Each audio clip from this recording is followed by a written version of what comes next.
7 TV news కి స్వాగతం. రాష్ట్ర సమగ్రాభివృద్ధి చంద్రన్న ప్రభుత్వ ధ్యేయం. ఎమ్మెల్యే కోనేటి ఆదిమూలం.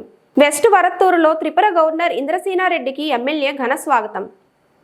ఆంధ్రప్రదేశ్ రాష్ట్ర సమగ్ర అభివృద్ధి ధ్యేయంగా నారా చంద్రబాబు నాయుడు ప్రభుత్వం పనిచేస్తుందని ఎమ్మెల్యే కోనేటి ఆదిమూలం అన్నారు. మంగళవారం ఉదయం ఎమ్మెల్యే కోనేటి ఆదిమూలం బుచ్చినాయుడు కండ్రిగ మండలం కారణిమిట్టకు విచ్చేసిన ఎమ్మెల్యే ఆదిమూలంకు కార్తీక్ నాయుడు గ్రామస్తులతో కలిసి ఘన స్వాగతం పలికారు. మహిళలు ముగ్గులు వేసి పూలు జల్లుతూ హారతులతో స్వాగతం పలికారు. తదనంతరం సిమెంట్ కాంక్రీట్ రోడ్డు ప్రారంభోత్సవం చేశారు.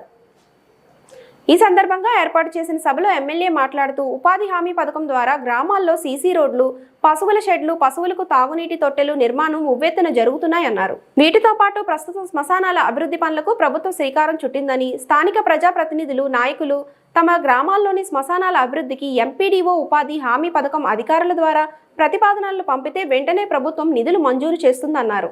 ఈ అవకాశాన్ని స్థానిక ప్రజాప్రతినిధులు, నాయకులు, ప్రజలు సద్వినియోగం చేసుకోవాలని ఎమ్మెల్యే కోరారు. ఈ కార్యక్రమంలో గ్రామ సర్పంచ్ కందేరి పద్మ, మునికృష్ణమ్మ నాయుడు, మాజీ గ్రంథాలయ సంస్థ చైర్మన్ కన్నయ్య నాయుడు, కార్తీక్ చౌదరి, మునిచంద్ర నాయుడు, రవి నాయుడు, బట్టా రమేష్ యాదవ్, కనకంబేడు మధు నాయుడు, మాజీ జెడ్పీటీసీ వీరరాఘవులు, ఎక్స్ సర్పంచ్ మనోహర్, వెంకటరత్నం, బుచ్చినాయుడు కండ్రిగ మండలానికి చెందిన అధికారులు, ప్రజాప్రతినిధులు, కూటమి పార్టీల నాయకులు, కార్యకర్తలు పాల్గొన్నారు. రిపోర్టింగ్ బుచ్చినాయుడు కండ్రిగ మండలం రిపోర్టర్ బి రామచంద్రయ్య.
అభివృద్ధి ప్రదాత ఆదిమూలం గారి నాయకత్వం, అభివృద్ధి ప్రదాత ఆదిమూలం గారి నాయకత్వం, ఆదిమూలం గారి నాయకత్వం, చంద్రబాబు నాయుడు గారి నాయకత్వం, చంద్రబాబు నాయుడు గారి నాయకత్వం. జై తెలుగుదేశం, జై జై తెలుగుదేశం, జై తెలుగుదేశం. చంద్రబాబు నాయుడు నాయకత్వం,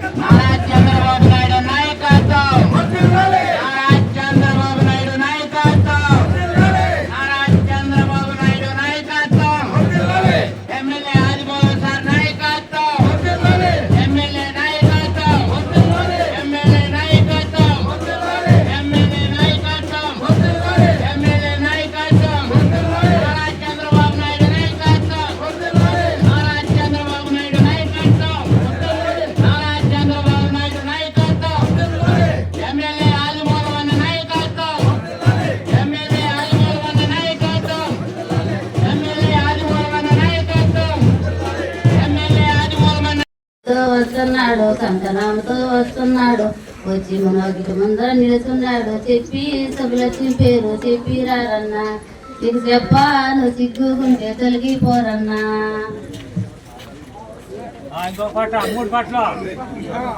అల్లెలో మల్లెలో మంచి సామించెలో, హల్లెలో మల్లెలో, హల్లెలో మల్లెలో మంచి సంబలాడంగా రమ్మనడమ్మ నలుగుకో.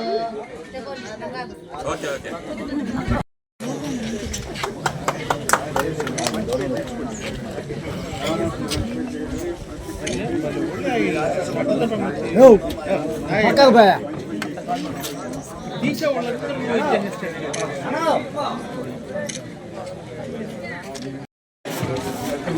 Welcome to our village, our mandal. DSP గారికి హృదయపూర్వక స్వాగతం తెలియజేసుకుంటూ ఈ వేదికైనటువంటి పెద్దలు ఎంఆర్ఓ కానీ, ఎంపీడీ కానీ, వివిధ శాఖ అధికారులు కానీ, విద్యాశాఖ అధికారులు కానీ, అలాగనే గ్రామ పెద్దలు, మహిళలకు, మా పాత్రిక సోదరులు కూడా, అంటే గవర్నర్ పక్క గ్రామానికి వస్తున్నారు కాబట్టి త్రిపుర గవర్నర్ ఇంద్రసేన రెడ్డి గారు వాడికి వెళ్ళాలి కాబట్టి మన గ్రామంలో నేను 2-3 సార్లు పర్యటన చేశాను. ఈ సిమెంట్ రోడ్డే కాకుండా ఇప్పుడే ఇచ్చారు గౌరవ ముఖ్యమంత్రి గారు. ప్రతి మండలానికి కూడా 2 కోట్లు 3 కోట్లు ఇచ్చారు. అవన్నీ కూడా గ్రామీణ ప్రాంతంలో రోడ్లు వేసాం. అలాగనే మరలా ఇప్పుడు 3 కోట్ల రూపాయలు ఇస్తున్నారు. మన వాళ్ళ గ్రామంలో అడిగారు, గ్రామ కంఠం ఉంది, దీన్ని ఆన్లైన్ పెట్టాలని. గౌరవ మా సోదరిమణి తాజాగా కింద ఉన్నారు, వారికి తెలియజేస్తాం. మీరు వెళ్ళి మన గ్రామ సర్పంచ్ కూడా వెళ్ళి మాట్లాడుకోవచ్చు. శ్మశాన వాటిక గురించి మాట్లాడాం. నేను దీనిపైన అసెంబ్లీలో కూడా మాట్లాడడం జరిగింది. మన బతికి బతికి చనిపోయిన తర్వాత ముండ్ల కంపలు తీసి వేసేస్తున్నారు మనల్ని. శ్మశానం ఉంటే రోడ్డు ఉండదు, రోడ్డు ఉంటే శ్మశానం ఉండదు. ఆ విధమైన పరిస్థితుల్లో ప్రతి గ్రామానికి కూడా రోడ్డు కానీ, శ్మశానం కానీ, బోరు కానీ, అక్కడ ఒక గుడ్లు మార్చుకోవడానికి రూమ్ కానీ ఇవన్నీ చేస్తే బాగుంటుందని చెప్పి నేను సభలోనే మాట్లాడాను. గతంలో మాట్లాడాను, ఇప్పుడు మాట్లాడాను. గతంలో చేయలేకపోయాము. ఇప్పుడు గౌరవ ముఖ్యమంత్రి గారు ఈ ఉపాధి హామీలో ప్రతి గ్రామానికి కూడా ఎస్సీ గ్రామాలకు నీళ్లు కానీ, రోడ్డు కానీ, అలాగనే ఈ శ్మశానం కానీ, శ్మశాన రోడ్డు కానీ, అక్కడ బోర్డు కానీ, అలాగనే రూమ్ కానీ ఇవన్నీ కూడా నిర్మాణం చేయమని చెప్పి జీవో విషయ సందర్భంగా మీకు అందరికీ కూడా ఆ అవకాశం కల్పిస్తానని చెప్పి చేసుకుంటూ, మెయిన్ రోడ్ నుంచి ఫారెస్ట్కి గ్రావెల్ రోడ్ అన్నారు, ఎస్టీ కాలనీ బోరు మరియు వాటర్ ట్యాంక్ అన్నారు, మెయిన్ రోడ్ నుంచి గంగమ్మ గుడి వరకు సీసీ రోడ్ నిర్మాణం, ఇవన్నీ కూడా 3 కోట్ల రూపాయలు మనం ఇస్తున్నాం. ఇంకా చాలా కొద్ది తీసుకొస్తున్నాం. దినదిన అభివృద్ధి చెందుతుంది. మన ముఖ్యమంత్రి గారు ప్రతి పల్లెకు రోడ్డు వేయాలని, ప్రతి గ్రామానికి లింక్ రోడ్డు వేయాలని, ప్రతి ఒక్కరికి సంక్షేమ అభివృద్ధి చేయాలని చాలా అద్భుతంగా ఉంటున్నారు. రాబోయే రోజుల్లో తహసీల్దార్ గారు త్వరలోనే ఇల్లు లేని వారికి ఇల్లు పట్టాలి కానీ, అలాగనే రేషన్ కార్డు కూడా ఇవ్వబోతున్నారు. అలాగనే పెన్షన్స్ కూడా వచ్చే నెల నుంచి అక్కా చెల్లెమ్మలు వితంతో ఉండకూడదు, వారందరూ కూడా పెన్షించే కార్యక్రమాన్ని సర్వే చేస్తున్నారు, ఇస్తున్నారు. ఈ మొత్తం కూడా ఎవరికి కూడా ఇబ్బంది ఉండదు.